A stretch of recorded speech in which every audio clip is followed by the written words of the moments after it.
Aujourd'hui, je t'enseigne à assembler des carrés granit avec une couture invisible. Tu as besoin d'un fil d'environ 2 fois la hauteur de ton carré. Sur l'endroit de nos carrés, nous avons le brin avant.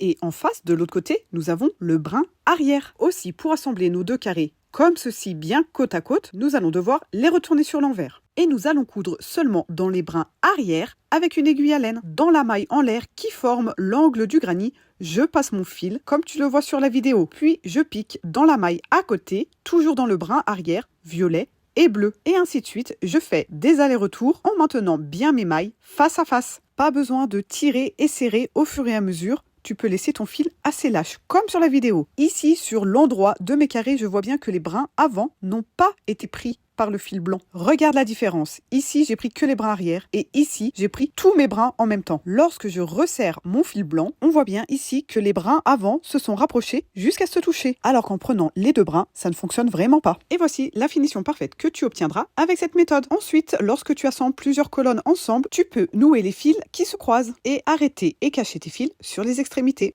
Si besoin, regarde ma leçon 10 ici sur ma page pour un tuto détaillé. J'espère que ce tuto t'a plu et surtout qu'il te servira. Enregistre-le pour plus tard, partage-le avec tes amis, mets-moi un petit commentaire et surtout, abonne-toi.